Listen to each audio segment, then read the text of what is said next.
রাজধানী সহ সারা দেশে শক্তিশালী ভূমিকম্পে এখন পর্যন্ত 7 জন নিহত হয়েছেন।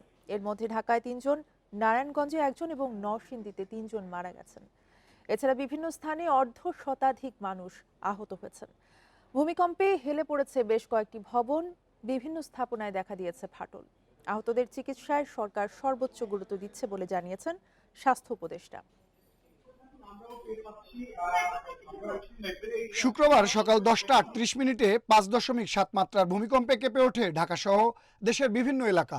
ভূমিকম্পটি কয়েক সেকেন্ড স্থায়ী হলেও এর তীব্রতায় হতাহতের পাশাপাশি বেশ ক্ষয়ক্ষতি হয়। ভূমিকম্পের সময় রাজধানীর বংশাল এলাকায় একটি বহুতল ভবনের রেলিং ভেঙে নিচে পড়ে নিহত হন বাবা ছেলেসহ 3 পথচারী।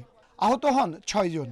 বাউন্ডারি দেওয়া থাকে যেটা, সেটা দেওয়া ছিল। ভূমিকম্প হওয়ার পর হিলার পরে ওই ওয়ালটা একটা নিচে সানসেলেটের উপর তেরপালের উপর ওই ওয়ালটা পড়ে যায়। 3 জন পড়ে আছে, মাথায় আঘাত এসেছে, গুরুতর অবস্থা, মানে মনে হয় না বাঁচবে। পরে ফায়ার সার্ভিস এসে হতাহতদের উদ্ধার করে হাসপাতালে পাঠায়। ফায়ার কর্মীরা জানায়, ঘটনাস্থলে আগে থেকে একটি অনুষ্ঠানের প্যান্ডেল থাকায় হতাহত কম হয়েছে। 3 জন লোক রেলিং তাদের গায়ের উপর পড়ে, পথচারী অবস্থায় তাদেরকে গুরুতর আহত অবস্থায় মিরপুর হাসপাতালে প্রেরণ করা হয়। আমরা এসে এখানে দেখতে পাই এই ভবনটার এই সেই অংশে বিভিন্ন কিছু ঝুঁকি অবস্থায় আনস্টেবল অবস্থা আছে। এদিকে ঢাকা মেডিকেল কলেজ হাসপাতালে চিকিৎসা নিয়েছেন অর্ধশতাধিক মানুষ। এর মধ্যে 5-6 জনের অবস্থা গুরুতর বলে জানিয়েছেন চিকিৎসকরা। ঢাকা মেডিকেলে আহতদের দেখতে গিয়ে স্বাস্থ্য উপদেষ্টা বলেন, আহতদের চিকিৎসায় সর্বোচ্চ গুরুত্ব দিচ্ছে সরকার। প্যানিকের কারণে অনেক ইনজুর হয়েছে। শিশুদের মধ্যে অনেকে প্যানিকের কারণে হাসপাতালে এসেছিল, তাদেরকে তারা চিকিৎসা দিয়ে ছেড়ে দিয়েছে।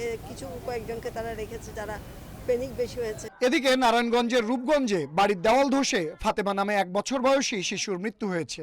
এ ঘটনায় শিশুটির মা ও প্রতিবেশী আহত হন। এছাড়া নরসিংদী সদর উপজেলার গাবদলী এলাকায় বাড়ির সানশেড ভেঙে ওমর নামে 10 বছর বয়সী আরেক শিশু ও তার বাবা এবং 75 বছর বয়সী এক বৃদ্ধ নিহত হন।